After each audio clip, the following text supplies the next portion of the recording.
Look proper, girls. This is an excellent opportunity. There are plenty of fine young gentlemen here tonight. If all goes well, we could have at least one of you married by the end of the season. After all, these single men in possession of good fortune must be in want of wives. Oh yes, we all know Lizzie is eager to find a suitor so that she can ignore him in favor of her books. Lydia! I, for one, would like to meet the new gentleman who is renting Netherfield Park, Charles Bingley. Father did speak kindly about their brief meeting. I think that is a wonderful idea, Jane. Now, to find the right man for Elizabeth.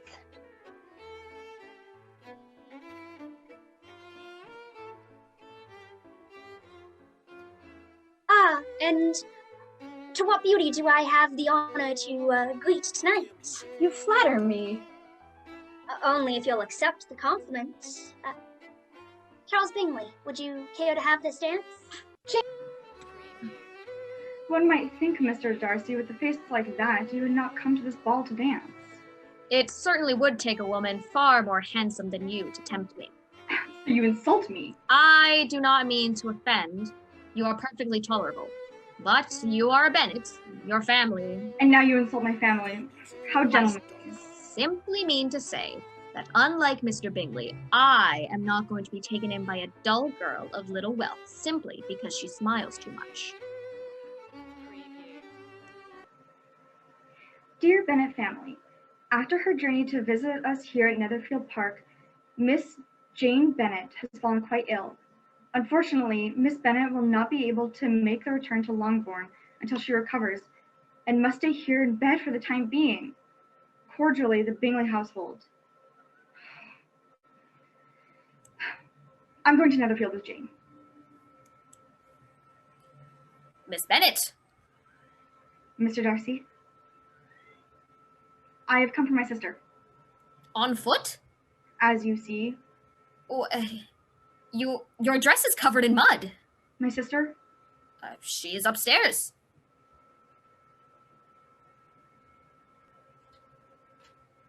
You write a lot of letters. You must write quickly. Oh, hardly so. I am actually quite a slow writer. Well, do tell your sister I was raptured by her designs for a new painting. I will have to defer your raptures, as I do not have enough room in this letter to do them justice. I think it is amazing that you young ladies have the patience to be so accomplished with your painting, piano playing, embroidery.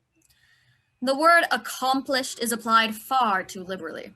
I have known no more than half a dozen accomplished women in all my acquaintance. Goodness. Quite true. One must have thorough knowledge of music, singing, drawing, dancing, and the modern languages to deserve the word. And something in her air and manner of walking. And of course, she must improve her mind by extensive reading. I am no longer surprised you know only 6 accomplished women. I rather wonder at your knowing any. I have never seen such a woman. She would certainly be a fearsome thing to behold. Miss Elizabeth, would you care to take a turn about the room? Mr. Darcy, could I interest you in joining us? I do think that would defeat the purpose. Whatever could that mean? The surest way to disappoint him would be to ask nothing about it. Do tell us, Mr. Darcy. You are likely conscious that your figures appear to the greatest advantage while walking. I can admire you much better from here. Shocking. How do we punish him for such a reply? Quite simple, really. We could laugh at him. Oh, Mr. Darcy is not to be teased. He is a man of few faults. Ah, proud are we, Mr. Darcy. Would you say that pride is a virtue or a fault? That I cannot say. But I will admit, my fault is that I find it hard to forgive the follies or offenses of others. My good opinion, once lost, is lost forever. That is a fault I cannot laugh at. And I do love to laugh. A family trait? I find that everyone is inclined to some particular evil. And yours is to hate everyone? Yours is to willfully misunderstand them. Shall we have some music? There is a letter from Mother. She wants us to stay longer here at Netherfield and will not be sending a carriage for us. You have recovered. We're supposed to leave tomorrow. It might not be such a bad thing to stay. I'm not sure I can withstand another moment here with Mr. Darcy? Lizzie, I do not understand you. He is pretentious and arrogant. He is a good friend of the Bingleys, and I trust Charles Bingley to keep good company. You would trust Charles Bingley with anything. Am I wrong to? He certainly seems taken with you. But that does not mean I'm staying here another night. Not longer than I must. Ah, Mr. Bingley, I was hoping to see you. Is there a possibility we might borrow a carriage for our return to Longbourn tomorrow? Of course. Though I am very sad to hear you are leaving so soon. Not to say that I wish your illness was any longer, just that I feel that we did not get to take advantage of our time. Hopefully there will be more time in our futures. And for now, we can write. I'll send you letters every day. So it's settled. We leave tomorrow. When do you think the carriage will be ready for us? Oh, no later than lunchtime. If you are eager to leave sooner, you could always brave the walk again. This dress does not yet have any mud on it. We should go ready our things. I hope that you've ordered a good dinner today, because I have reason to expect an addition to our family party. The person of whom I speak is a gentleman and a stranger. Mr. Bingley? No, not Mr. Bingley.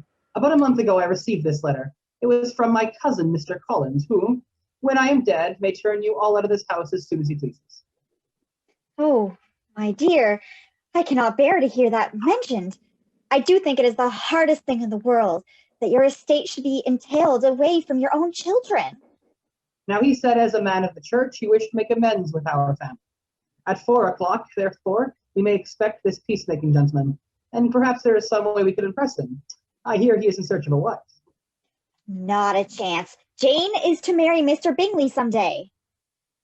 Then I suppose that leaves the two of you. Be on your best behavior. Ah, a wonderful dinner, dear cousin. And what a beautiful estate you have. What a shame that it cannot remain in your family, though I cannot say I am disappointed with how the cards have been dealt. And if I may, you told me your daughters were lovely, but I must say you have understated their beauty. That is very kind of you, Mr. Collins. Certainly you have heard of my patroness, Lady Catherine de Bourgh. She is very fond of me. She is a very wealthy woman, and any young lady who became my wife would be welcome to that wealth. She is truly... Do you know, Mama, that Uncle Phillips has told me that several of the soldiers stationed at Meryton are in search of a wife? Imagine being the wife of a soldier. What a life that would be. Far better than the boring state of mine. Lydia, please, be polite. The man was speaking. It is no matter. I will no longer inopportune my cousin with my speech. I've heard much about Lady Catherine. You were very lucky to have her as a patroness. Yes, she is an extraordinary woman. Though my social status may be nothing to brag about now, someday this estate will be mine. You may have heard that I am searching for someone to share it with. Well, I am certain that any of my fair daughters would be happy to keep you company. I certainly wish you luck in finding that someone. Indeed. You are all attending the ball at Meryton later this week, yes? Then, Elizabeth, I must insist that you save the first 2 dances for me. And then why yes, Lady de Bourgh, I am a very kind and generous gentleman. Lizzie, I have something very important I must tell you at once. I have just met the most marvelous man. His name is Mr. Wickham. He is handsome, charming, and he has recently joined the military. I think I am in love. I am certain you are. You sound like a man who would only exist in your dreams. But my status as the future Mrs. Wickham was not my reason for interrupting you. I noticed that he and Mr. Darcy are exceptionally cold towards each other, so of course I simply had to ask Mr. Wickham what their quarrel was. Lydia, you insatiable gossip. I think what I learned will pique your interest. What he told me was this. He and Darcy were childhood companions, and Mr. Darcy's father was extremely fond of him, so much so that he offered to pay for Mr. Wickham to join the ministry, as was his desire. However, when his father passed, Mr. Darcy used a loophole in his will to keep the fortune all to himself, and Mr. Wickham had to join the military to support himself. As if he is not wealthy enough as it is. Are you surprised? We've always known that Mr. Darcy is less than kind. I suppose not. And that's not all. Mr. Wickham told me that Mr. Darcy is the nephew of one Lady Catherine de Bourgh. The wealthy patroness of Mr. Collins? The very one. Speaking of. Ah, Elizabeth! There you are. I do believe I am owed another dance, dear cousin. Might I trouble you for a dance? Of course. Apologies, Mr. Collins. Oh, it's you. Is that a problem? Of course not. My worry is only that there will not be many topics of discussion between us while we dance. Do you talk by rule then, while you are dancing? Sometimes. One must speak a little, you know. It would look odd to be entirely silent for half an hour together. And yet, for the advantage of some, conversation ought to be so arranged as that they may have the trouble of saying little. Are you consulting your own feelings in the present case, or do you imagine that you are gratifying mine? Both. I've always seen great similarities in the workings of our minds. We are each of an unsocial, taciturn disposition, unwilling to speak unless we expect to say something that will amaze the whole room. Perhaps you are correct. Neither of us speak without the necessity for it. We may be more alike than it appears. Certainly hope not. What was that? Oh, apologies. It was simply a sneeze. Have you made the acquaintance of Mr. Wickham yet? Lydia couldn't stop gushing over him. He is making friends with everyone. Mr. Wickham is blessed with such happy manners as may ensure his making friends. Whether he may be equally capable of retaining them is less certain. He has been so unlucky as to lose your friendship, and in a matter which he is likely to suffer from all his life. I remember hearing you once say, Mr. Darcy, that you hardly ever forgave, that your resentment, once created, was unappeasable. You are very cautious, I suppose, as to its being created. I am. And never allow yourself to be blinded by prejudice. I hope not. May I ask to what these questions tend? Merely an illustration of your character. I'm trying to make it out. And what is your success? I do not get on at all. I hear such different accounts of you as to puzzle me exceedingly. I can readily believe that reports may vary greatly with respect to me, and I could wish, Miss Bennet, that you were not to sketch my character at the present moment, as there is reason to fear that the performance would reflect no credit on either. But if I do not take your likeness now, I may never have another opportunity. I would by no means suspend any pleasure of yours. Always a pleasure, Miss Bennet. Likewise. I think. To think that my beautiful Jane, my lovely daughter, has won over the charming Mr. Bingley. Oh, this is everything a mother could ask for. My firstborn winning the heart of a man with such status. I always knew that our little family would climb the ranks, and when the two marry, well, we might as well be royalty. Mother, please, you're embarrassing us. If I may, ladies and gentlemen, I would like to make a toast to my most glorious patroness, the Lady Catherine de Bourgh. My dear Miss Elizabeth. Mr. Collins. Almost as soon as I entered the house, I singled you out as the companion of my future life. But before I am run away by my feelings on this subject, my reasons for marrying are first, that I think every clergyman in easy circumstances, like myself, should set the example of matrimony in his parish. Secondly, that I am convinced that it will add very greatly to my happiness. And thirdly, which perhaps I ought to have mentioned earlier, that it is the recommendation of the very noble Lady Catherine de Bourgh. You will find her manners beyond anything I can describe, and your wit and vivacity, I think, must be acceptable to her, especially when tempered with the silence and respect which her rank will inevitably excite. And now nothing remains for me but to assure you in the most animated language of the violence of my affection. You are too hasty, sir. You forget that I have made no answer. Let me do it without further loss of time. Accept my thanks for the compliment you are paying me. I am very sensible of the honor of your proposals, but it is impossible for me to do otherwise than to decline them. It is usual for young ladies to reject the addresses of the man whom they secretly mean to accept when he first applies for their favor. I am therefore by no means discouraged by what you have just said, and shall hope to lead you to the altar soon enough. Upon my word, your hope is rather extraordinary one after my declaration. I am not one of those young ladies, and am perfectly serious in my refusal. You are uniformly charming. I shall choose to attribute your refusal to your wish of increasing my love by suspense, according to the usual practice of elegant females. I would rather be paid the compliment of being believed sincere. Do not consider me now as an elegant female intending to plague you, but as a rational creature speaking the truth from her heart. Thank you for the honor of your proposal, but I will not marry you. Oh, well, I suppose I will leave you to ponder this so that I may receive a more favorable response when I next ask. You turned him down? An advantageous match, and you There is just... more to marriage than advantage. If you do not retract your rejection and marry him, I will never see you again.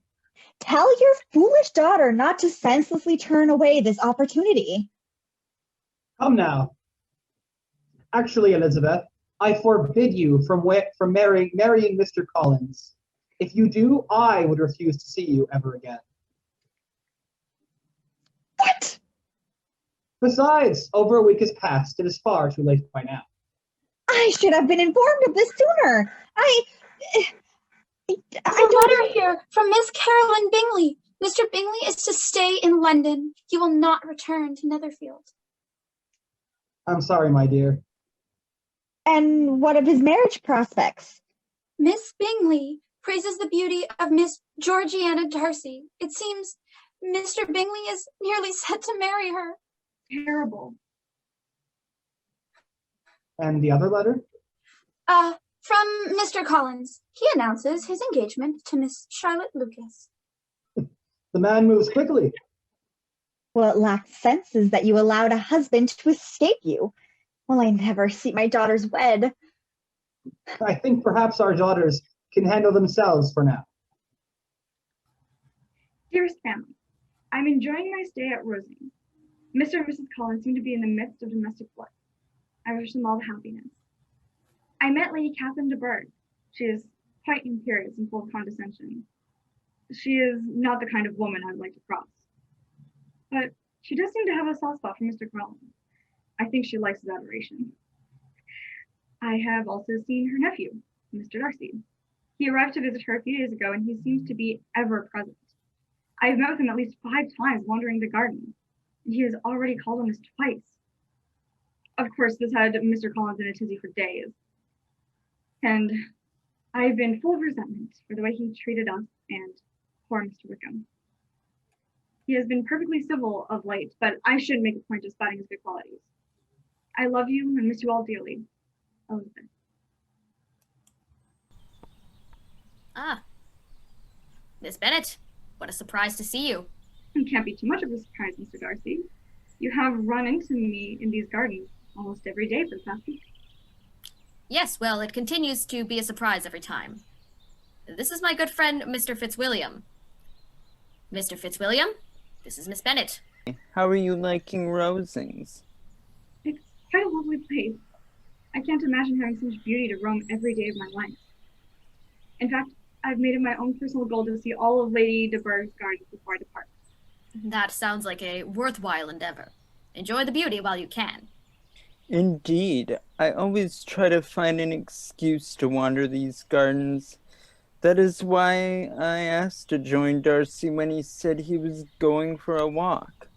I admire a man who seeks beauty in his surroundings. There is plenty of beauty to find. Miss Bennet, if you're ever near Pemberley, you should make a point to get a tour of our gardens. They are quite spectacular. It's true. These garden grounds are lovely, but they pale in comparison to the Pemberley estate. I don't know how I could ever end up near Pemberley, but if I'm ever lucky enough to end up there, I would not pass up a chance to see the garden. Oh, well, look at the time. I am meant to take tea with my aunt and cousin before dinner. Miss Bennet, it was a pleasure. I've never seen him as amiable as he's been for the past few days. What do you mean? I have never seen him anything but amiable. I wouldn't know. He wasn't anything but distant and cold when last I met him. He is very generous, trust me, especially to his friends. For instance, just a few months ago, he saved a friend a quite devastating marriage. He did he? How so?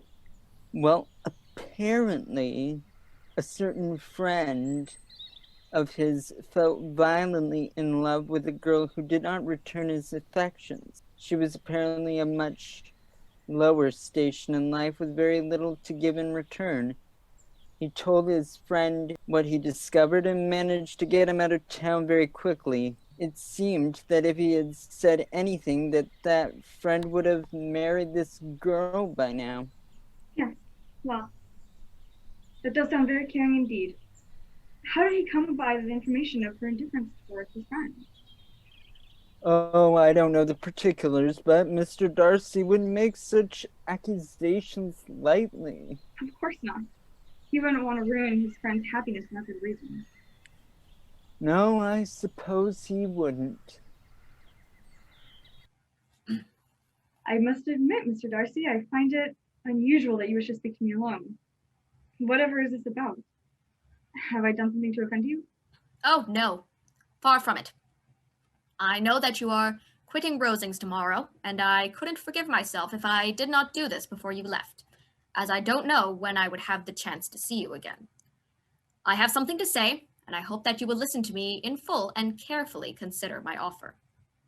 I suppose, Mr. Darcy. When I met you, your family had made an interesting impression, and I must admit I hadn't planned on considering anything about your family as they are stationed so far below me. But you caught me by surprise. You are not like many women I have met. You are not as accomplished as many I know, and you use your wit like a knife in conversation. And yet, somehow, all of these things endeared me to you. It is quite refreshing to know you. I find that you are fairly handsome, and your demeanor, though not typical, has attracted me to you far more than I thought possible. Through all of this, I have come to realize that I love you. I had hoped that these feelings would fade as we departed Netherfield, but they did not. When I discovered you were also visiting Rosings, I knew I had to see you. You have infected me so thoroughly, I can't see I will ever recover. As such, I have come here to ask for your hand in marriage.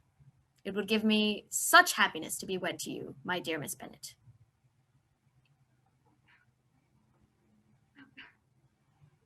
How could you think I would respond positively to such a speech? Sir, your pride has led you to believe that I have any interest in you. This is a false assumption on your part. There is no point during which I have known you that I have thought of you in any sort of favorable way. I know how you treated the son of your father's dearest friend through a loophole in his will. That alone is enough to tell me of your character and your greed. However, I have recently learned news of your involvement in ruining my sister's happiness by convincing Mr. Bingley to leave Netherfield.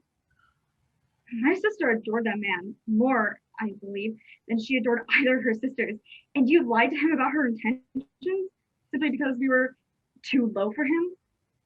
And now you prance into my cousin's home to ask for my hand in marriage.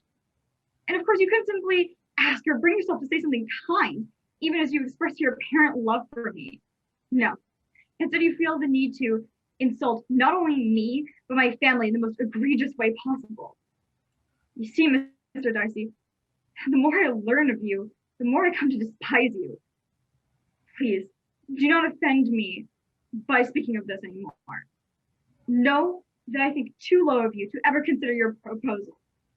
We may share some common traits, but that is not enough to make you respectable.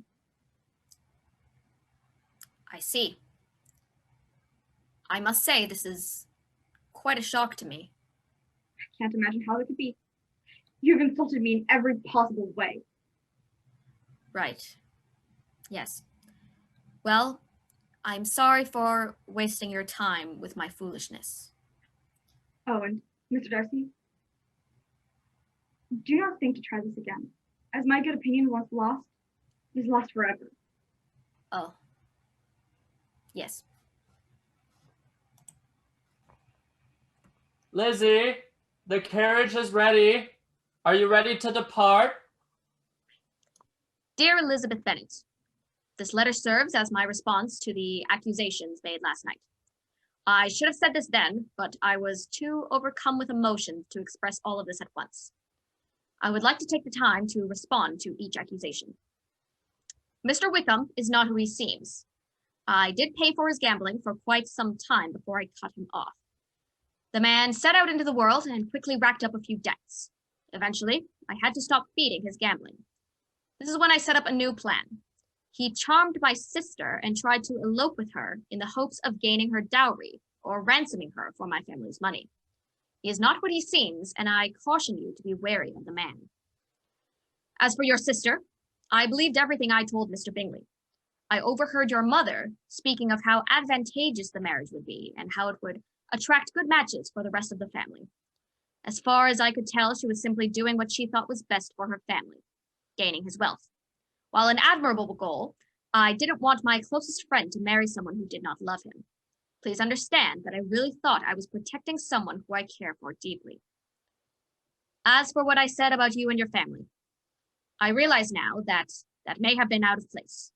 My prejudice knows no bounds, it would seem. I thought that would come off differently. I was merely trying to express that I loved you so deeply and affectionately that it mattered not who you are. You could have been a street urchin or a queen, and I would have loved you the same. I arrived at your cousin's house without a doubt in my mind that I would leave betrothed to the woman I loved. I had no idea the sort of impression I had given you. It is most regrettable, and it makes me wonder how many others I have left with a similar impression. Please understand that this all came from a love for you, not a disdain of you. With love and regret, yours truly, Fitzwilliam Darcy.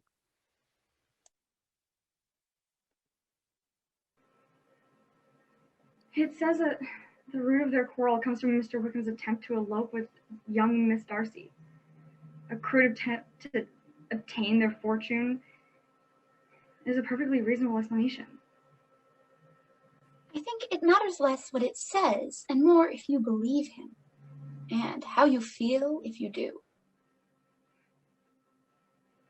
Perhaps I was wrong to trust Mr. Wickham.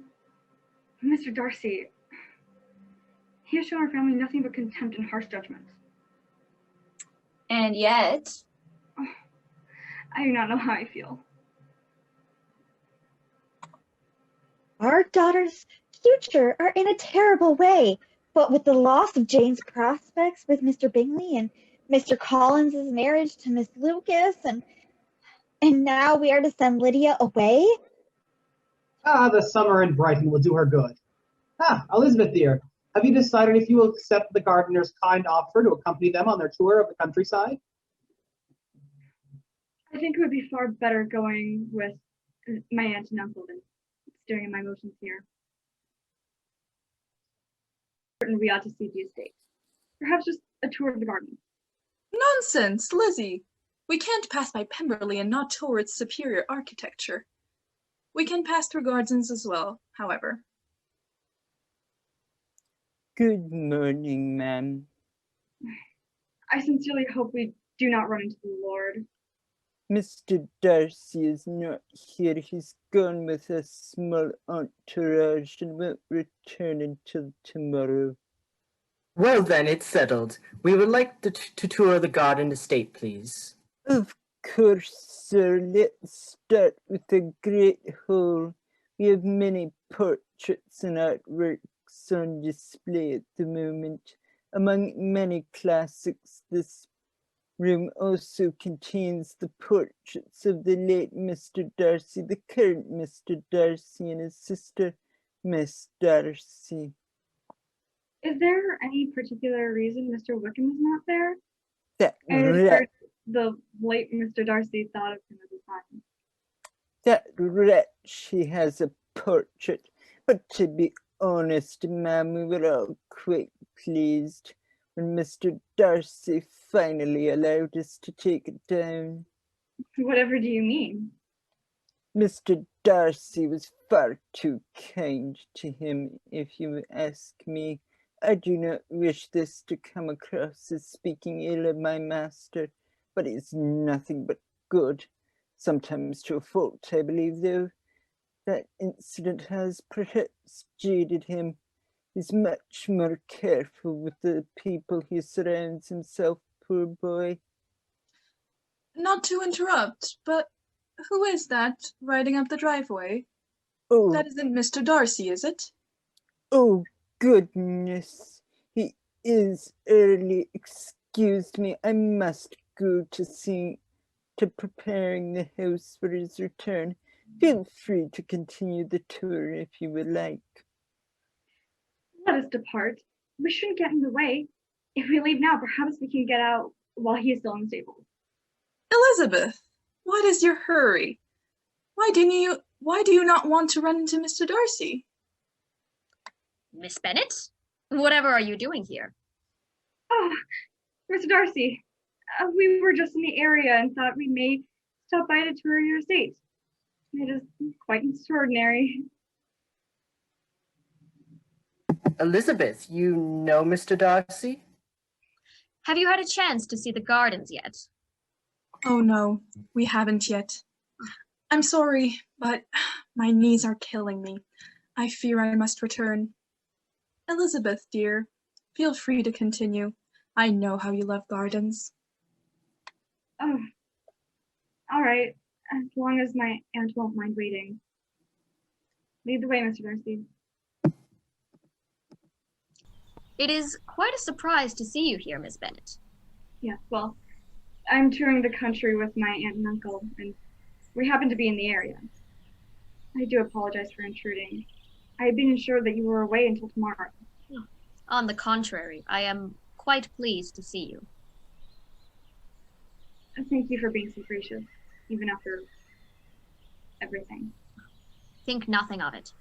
Well, here we are. Breathtaking. It is my favorite part of the gardens. My sister and I used to come out here to play when we were young. Now I come here to read or simply contemplate when I have a lot on my mind. It had occurred to me that you may be the only person in the world who would appreciate it as much as, if not more, than I. It's like a perfect piece of heaven. I could spend eternity here. Miss Bennet, why don't you, your aunt, and uncle join us for supper tomorrow evening? The Bingleys and my sister will arrive tomorrow and be here for supper as well. I know my sister would love to meet you, and I'm sure the Bingleys would find it quite pleasant to catch up after such a long time. We couldn't possibly impose any more than we already have. It is no imposition. In fact, I would very much like to have you. Well, all right then. I would like that. That was a lovely dinner, and it was quite nice to see Miss Bennet again. What are your thoughts? On Miss Bennet, her horrible family, or that dress she was wearing? Well, I, for one, thought she was fantastic. She's funny and intelligent. She is. You should see how she is when she is more at ease. I seem to remember her being quite at ease trekking 2 miles through the mud. Well, yes. Jane said her mother had taken the carriage into town, and Elizabeth was so concerned for her health that she ran right over after reading Jane's letter. It's nothing I wouldn't do for my own sister if it came to it. Plus, she had a glow about her when she arrived. Yes, but you would never be in that situation in the first place, Mr. Darcy. Perhaps not. Anyway, I thought she was quite amiable tonight. You said she plays piano, right, Fitzwilliam? Perhaps she will be willing to play that duet with me that no one else will play tomorrow.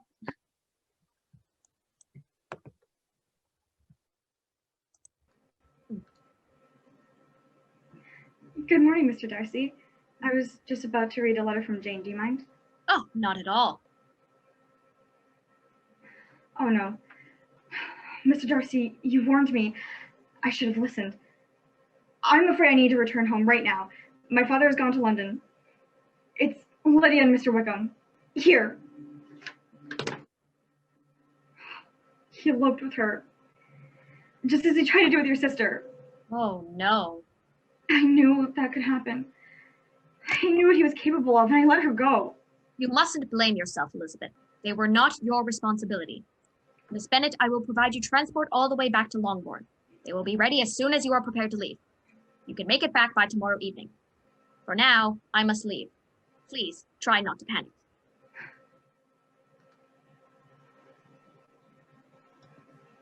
No one will want to marry my daughters now. We have a stain on the family. If only we could have gotten Jane married to that nice Mr. Bingley, this never would have happened. Mother, you cannot blame this on Jane. You're right, dear. You should be married now, too. Mr. Collins is lost to us forever. Mr. Bennet, you must return to London. Lydia has to be brought home. I have washed my hands clean of the situation, and I want nothing more to do with it. If Lydia has any sense of the situation, she will marry that man or return home. I'll get it. The poor girl will live with his debt forever and grow to resent him. They had a small wedding, just a priest, them, and the two of us. We used the money you allotted for the wedding to pay off Mr. Wickham's debt. But I didn't, The whole ordeal has been settled.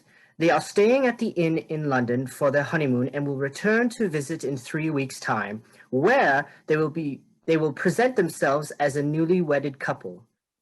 Oh, poor Lydia. How desolate she will be without her new husband. Oh, and how sad the life of the wife of a military man must be. Mr. Gardiner, I'm afraid we owe you a great debt, and I'm not sure we have the means to repay it. Nonsense, man. We did nothing to deserve any praise. We all left in such a hurry. I never got to speak with you. How are you, my dear? Mortified. I'm glad the whole ordeal with my sister has been dealt with, and in a rather favorable manner. But I have one rather large regret. When we got the letter, I gave it to Mr. Darcy to read. He knows all about my family's shame. I can't imagine how he must feel about me now. Whatever do you mean, my dear? While I was visiting the Collinses at Rosings, Mr. Darcy was there, and he asked me to marry him. At the time, I knew very little about him. I knew he had a hand in ruining my sister's happiness, and I thought him a villain, believing all the nonsense that Wickham had spouted. So when he asked me to marry him, I turned him down rather rudely and accused him of all those horrid things. Since then, I learned all my ideas about who he was were wrong, and have grown to like him very much. I fear he has taken my cruel rejection as a mortal wound, and now he knows of our family embarrassment. He will never look at me again. He will never love me again. I think he likes you a great deal. He paid very close attention to you while we were visiting Pemberley. I do not think it was simple kindness that he would pay to all his visitors. And he was so concerned about Lydia. When did you get a chance to see him before we departed? Oh, I have said too much. I promise I wouldn't tell. Mrs. Gardiner, you must tell me whatever you are keeping from me, or it will drive me insane. Very well. Do not tell him you know, and do not tell your family. When we finally found Lydia, Mr. Darcy was already there. Apparently, his connection with Mr. Wickham meant he knew where the man's hiding spots were. He is the one who paid off his debts, not your father or my husband. He was also there with us when the two got married. He is the one who got Mr. Wickham redeployed. Now, I see he was there because of his love for you, but he doesn't want anyone to know of the events. He doesn't want anyone in his debt, and he wishes to keep the scandal as small as possible. Even after he knew of my fault and embarrassment, I judged him so poorly before. If I could change the past, I would, and I would have treated him better. Jane, Mr. Bingley has returned to Netherfield. He and a small entourage. It looks like they plan to stay for an indefinite amount of time. Oh, Lizzie, that horrid Mr. Darcy is with them. I'm sorry, but I need you to put up with him and distract him if it becomes necessary so that Jane can remind Mr. Bingley of her affection for him. Mother, that will not be necessary. I think the sudden departure is a clear enough representation of his feelings towards me. I will not chase after him like a puppy. Mr. Darcy is here? Yes, dear, but do try to be civil to him for your sister's sake. There is no for your sister's sake, because I have resolved not to seek him out. If he wants to re-engage our relationship, that is on him. You girls did not get your stubbornness from me. That is all your father's doing. I will never forgive him for that.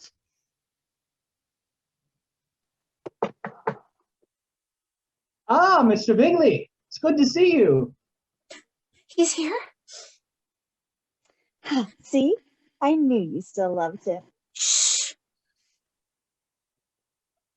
Will either be the happiest man or the saddest man in the world in a few minutes. Jane, first I wish to apologize for my sudden departure. I had been told some very untrue things and was led to believe you did not feel any affection towards me. I have since found out that I had been duped.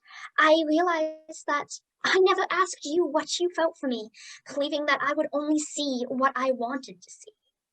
I realize now I got to fight for the things that I love. Jane, I love you, and no time apart could change that. I hope that what I saw when I was here really was affection on your part, and that it is still there now. It was affection, and it has remained ever since. Then, will you marry me? Yes, of course. Mr. Darcy, may we speak alone? I suppose you orchestrated Mr. Bingley's return. There was very little orchestration. I simply said that I believed I was wrong about how your sister felt about him. I feel, perhaps, this is something I should have told him sooner. I am sorry. You need not apologize for anything. I know what you did for Lydia. Oh, I see. I did not mean to interfere in family business. I just thought I could help. No. In fact, we owe you a great debt. I'm not sure we could ever repay it. I think you know why I did it, Elizabeth. Mr. Darcy, I owe you an apology. I fear I misjudged your character greatly. There's no point during the time that I've known you that you haven't been looking out for the people you care about. I have nothing to forgive you for, and you owe me no debt. You are right. I was falling into a pattern of unconcern for anyone who wasn't directly connected to me. I have been trying to rectify that ever since. I was too full of pride. What you said to me, it angered me at first, but then I realized I had never really given you a reason to like me. I hadn't really given anyone a reason to like me recently. I admired that, by the way. I should have said that then. The way you care so deeply for the people you love. I should have said a lot of things then. I thought they were obvious, though, like you could read my heart and knew of my affection already. Look, after this, if you say no, I will never bring it up again. I feel as though we have learned of all of our faults at this point. Since that night at Rosings, I feel as though I have come to love you more truly and sincerely than I did before. Elizabeth, if your feelings towards me haven't changed, I understand and will never put you in this position again. But if they have, please tell me now. Yes. They have changed so completely. If I could, I would go back to that night and say yes. I had feared I had passed up my only chance at real happiness. You would? And if I asked you again now, will you marry me, Elizabeth Bennet? Yes. Yes, nothing could make me happier.